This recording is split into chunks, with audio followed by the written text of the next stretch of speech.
This episode of the Chris Johnston Show is brought to you by Sports Interaction Sportsbook and Casino, focusing on the teams, players, and games that actually matter to you. They're not just another sportsbook, featuring a brand new betting platform with even more ways to bet, including same-game parlays, which is an absolute game changer. Plus, Sports Interaction Casino, the best in the market with an insane amount of games and live 24/7 dealers.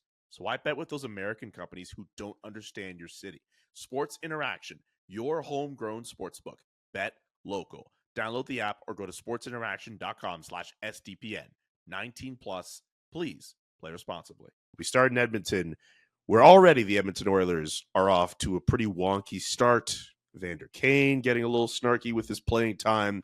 And if matters couldn't get any worse, Connor McDavid out for up to 2 weeks. Could be out for a week, could be 2 weeks, with an upper body injury suffered against the Winnipeg Jets. On a scale from 1 to 10, how bad do you think the vibes are in Edmonton right now, CJ?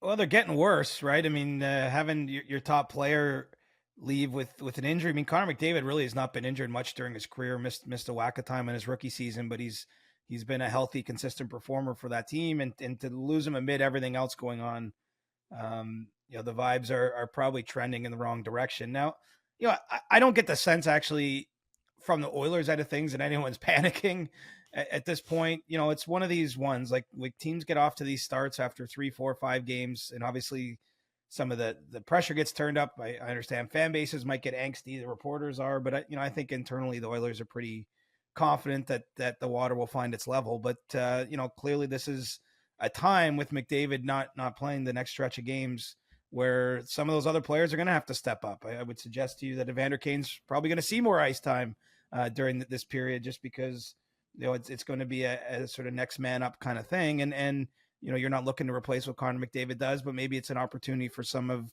the other players on the roster who haven't had a great start to the year to find a better version of themselves and pull together and come through this. So it's kind of a weird play with McDavid. Not sure if you saw the highlight, just skating up the ice and kind of grabs at his lower back area.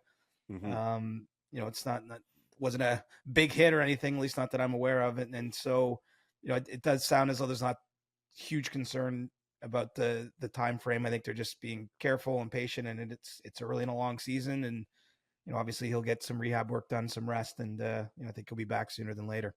It is early, but what do you make of that Oilers start?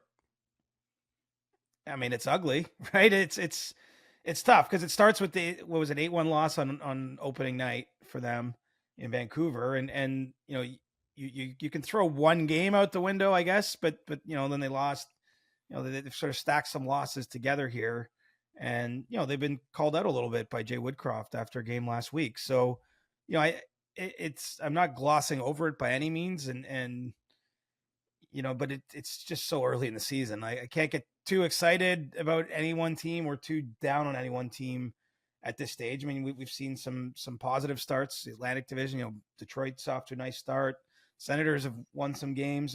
There's good vibes in those kind of markets. And then when you're expected to be among the teams competing for the Stanley Cup, when you're sitting right near the bottom where Edmonton is, then there is going to be some questions raised. But I think that for them, they didn't magically turn terrible this year. I mean, the core of the team remains intact. They brought in some support players, obviously maybe a little slower start for some of those guys. Connor Brown missed almost all of last season, for example, after having knee surgery. And so I think it should be expected that it takes some time for the new players to get adjusted and get back up to speed. But, I haven't seen anything in that start that tells me we were all wrong, those of us that had them as one of the better teams in the league. But you don't want it to go on 2 more weeks. And if it's 2 more weeks before Connor McDavid plays a game and the team keeps playing in this manner for that 2 weeks, then we're going to have a real spicy storyline.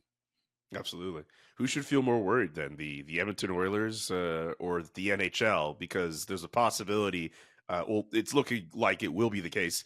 It's that Connor McDavid won't play in the Heritage Classic at Commonwealth Stadium in Edmonton next Sunday. That's it's not the biggest. It's not the best thing you want if you're trying to get people to watch that game. Yeah, it stinks. Just the timing of it, and the Oilers have played in a couple outdoor games, and Connor McDavid's been part of them. But those are special moments in a career too. even a career that includes a lot of them, you're only going to do that 4 or 5 times at most, probably. And so for Connor McDavid, I'm sure he was looking forward to that. I know he was part of the promotional tour that they've done. He went to Commonwealth before the season and met some reporters there and talked about that game. I mean, who knows? There's a world where he gets back for that game. It's I don't know that we can say with certainty today that he's not going to play, but much better event if he's in that game than if he isn't. And remember, this is a callback to the original Heritage Classic that was played back with Montreal and Edmonton. I remember that event distinctly. I don't know if you watched that as a kid or when you were younger, but oh yeah, I definitely watched that as a kid. That was a big national moment, right? I mean, I'm not sure because we've seen so many outdoor games, it still holds the same place, but I think that game will get more eyeballs than a typical even Oilers Flames game would. As much as those are great heated battles, I think it'll be in a national window and it'll get pumped up a little bit. And so you'd much rather have the best player in the game if possible. So let's hope maybe he has a speedier recovery. He's on the short end of that timeline and that McDavid will be able to play. So already in that game, you're looking at McDavid possibly being out. We'll touch on it on the other side of you can bet that, but pending appeal, Rasmus Andersson not going to be there. There is going to be some star power and some players that could miss it. But I mean, at the same time, like Leon Draisaitl could still be there. I know he's off to a bad start, but Nazem Kadri, Jonathan Huberdeau, they could be there too. There are some players still worth watching. And I know for me, it's going to be my first outdoor game, so I'm still going to be excited about it regardless. Yeah, look, it's still Oilers Flames. At the end of the day, A lot of different players have worn those sweaters over the years, and yet there's always something sort of special in the battle. It's usually the temperature can rise a little bit, and I think it'll still be a good event for the league. It's not as though everybody's tuning out just if McDavid doesn't play, but let's hope he gets in there. I just think there's a little more buzz if he's in that game because you want to see what he can do, and in the spectacle of having that many more fans and even a typical NHL arena, like I think it would be cool if he could have a moment in a game like that. But at this point, we're just hoping, crossing the fingers, hoping he's able to play.